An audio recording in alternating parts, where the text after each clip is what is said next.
Hi everyone, Bernie here from Stampin'Up. If you are after a very quick way of grabbing together some simple papers and whatever you have in your stash and whipping up 3 cards in a very quick way, then this basic card tutorial is exactly the right one for you.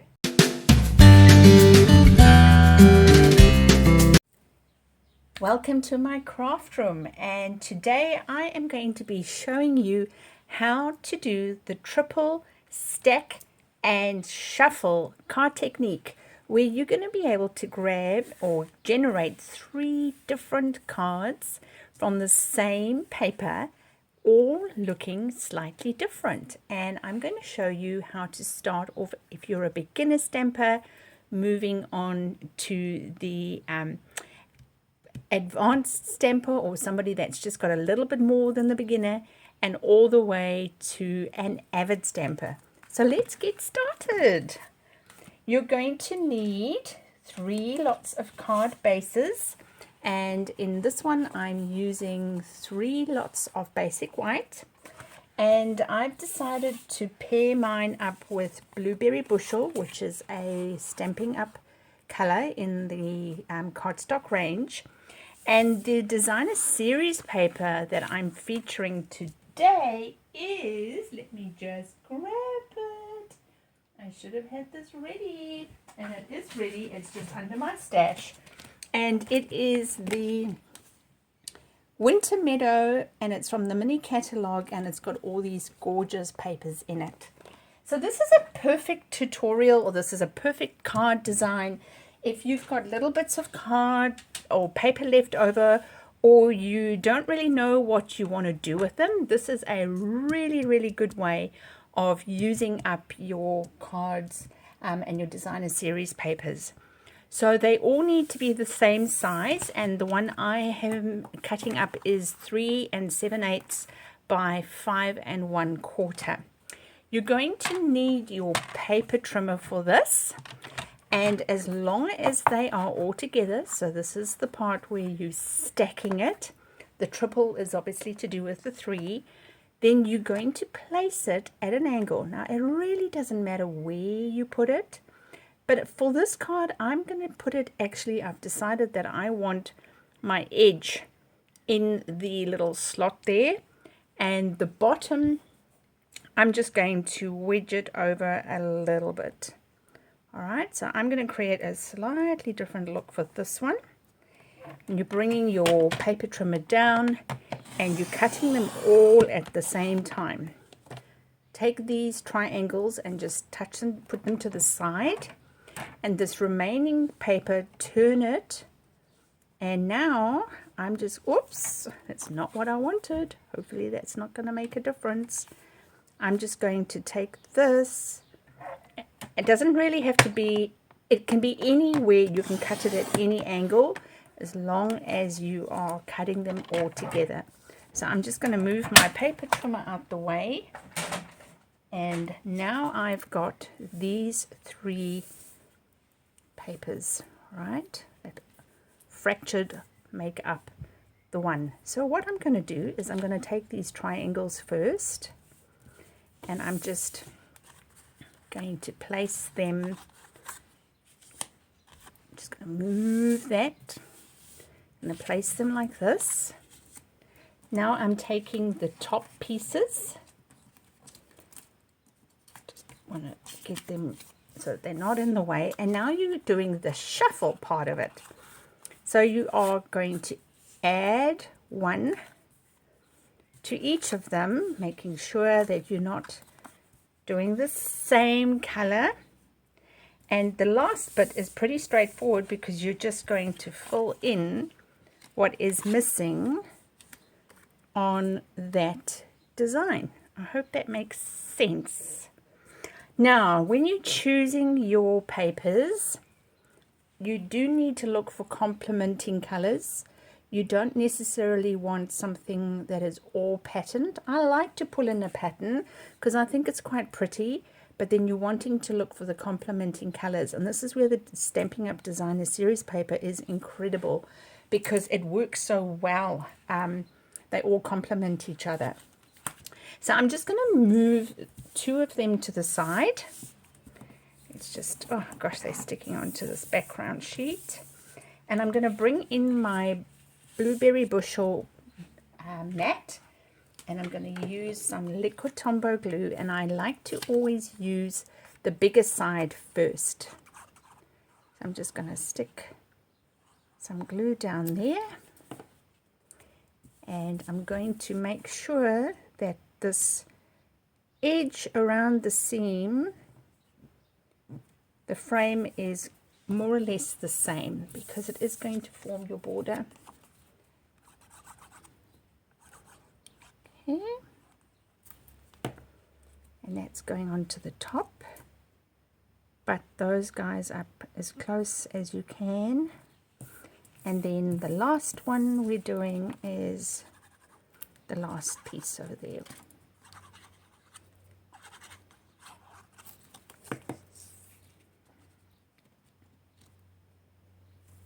And just shimmy that up so that whoopsie. What you might find you need to do, I always get the bottom and the top measured up, and then if need be the overlap, if there is an overlap where like I moved it slightly, that can always just happen on that seam. All right, now you're going to repeat that for all 3 of your cards, and when you've done that, we can get on to the next stage. Now I've got these 3 layers all good to go. So the next stage we're going to look at is the stamping. So for a beginner's stamper, all you need is a piece of cardstock and a stamp. And the one that I am going to demonstrate today is the Night Divine.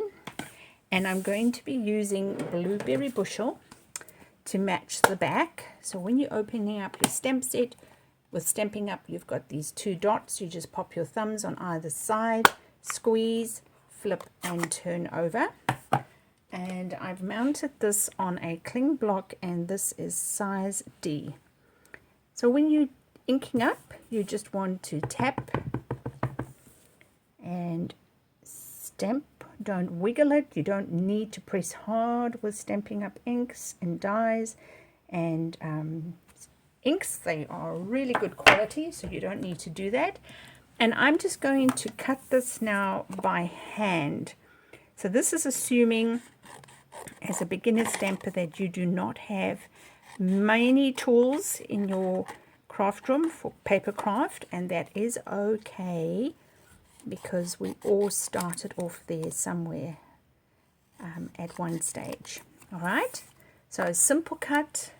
Of course, if you had a piece of dark blue spare, you could put that behind and create a little bit of a frame, or as we call it, a mat.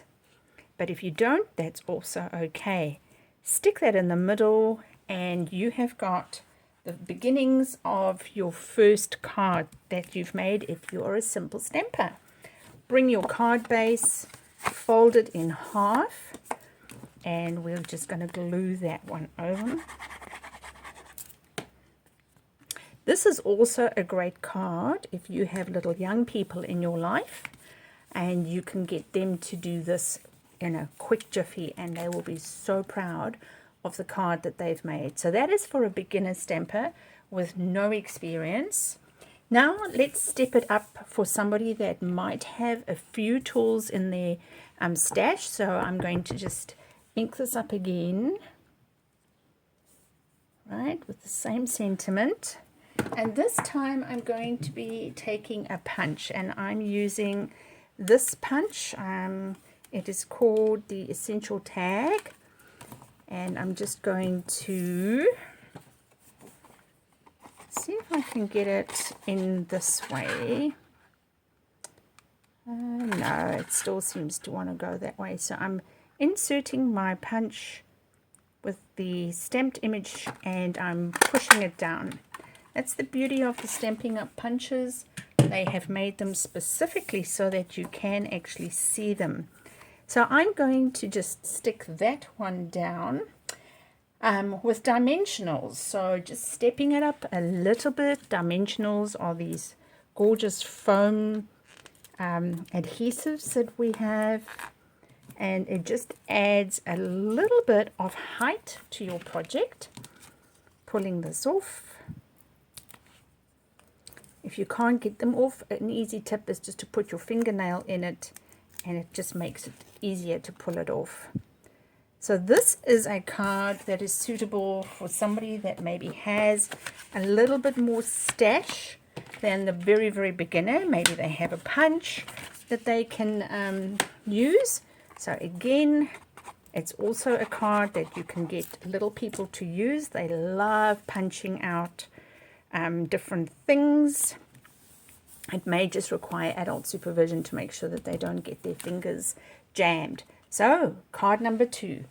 Now my third and final card, and then I want to show you some other cards using the same technique. I'm going to stamp this up one last time. And for this one, I'm actually going to use a die. So this is for an avid card maker.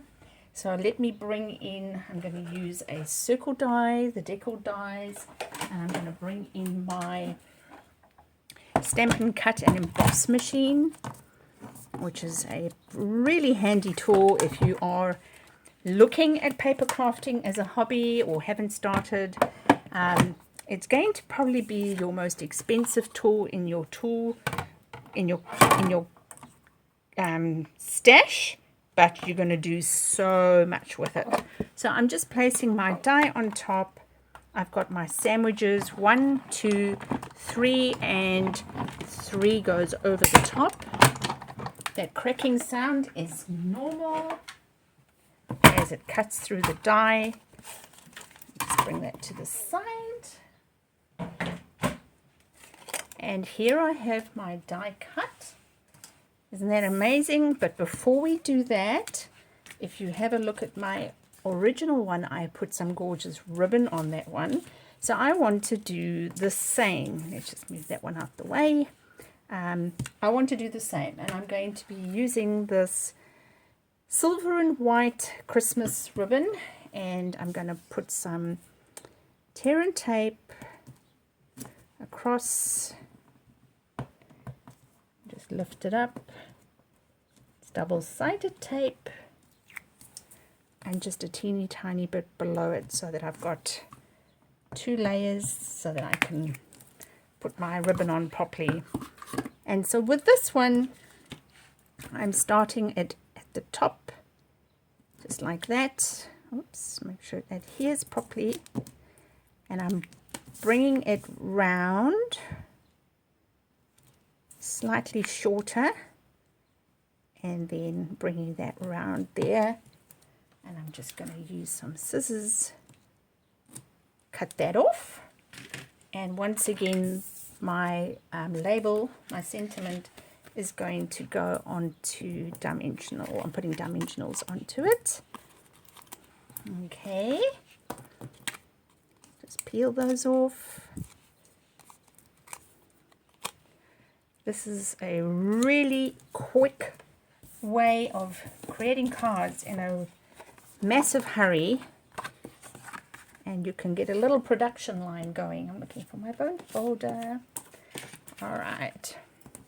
Now, I saw this technique demonstrated by Sue Stampfield, Sue Campfield at Sue Stampfield, and she saw it by another demonstrator, but she couldn't remember the name, so I'm not quite sure whose original design this was. Sue used different papers to what I'm using today, but I did want to show you some ideas using really pretty ones, really. So there you have 3 cards. Isn't that amazing? So we've got the very beginner stamper. We've got a step up if you've got things like punches and dimensionals already in your stash. And then just stepping it up one more step. And of course, if you wanted to, you can add embellishments and you can go to town on these. But the purpose of this video is to show you how you can take one design and step it up depending on where you are in your crafting journey. So that's the Christmas theme. But what about if you want to do a birthday card? So here I have some papers using the beautiful Delightful Floral. It's an online exclusive paper, and I've paired it up with the Meandering Meadow Stamp and Die, and the embellishments come in to the suite if you're interested. I've die cut black to create a shadow. It really just disappeared on the paper. And I've stamped Happy Birthday in the Go To Greetings on the piece of designer series paper that was left over. So these two are both more for stampers that have a little bit more in their stash. And then I decided to step it up just one more step and add in the pecan pie ribbon at the end. But as you can see, the same concept as what we've done here, where I've done the triple stack and shuffle card technique. So I hope you are going to give this one a go. This is such a delightful way of using up papers, creating a lot of cards at the same time. It doesn't have to be Christmas, it doesn't have to be birthday, it can be whatever. So I hope you have fun, and I hope you give this a go. And thank you so much for stamping with me today. Remember to, if you're watching this and you haven't yet hit the subscribe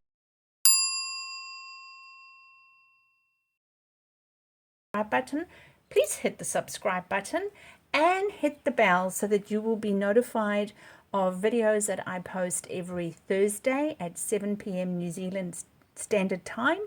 And also, if you haven't yet joined my newsletter, where I send you a weekly projects, tips and techniques, and general fun things that you can do with paper, please click on the link below, and as a thank you from me, you will receive a free tutorial that you can make as well. So that's me. I look forward to crafting with you again in my craft room next week.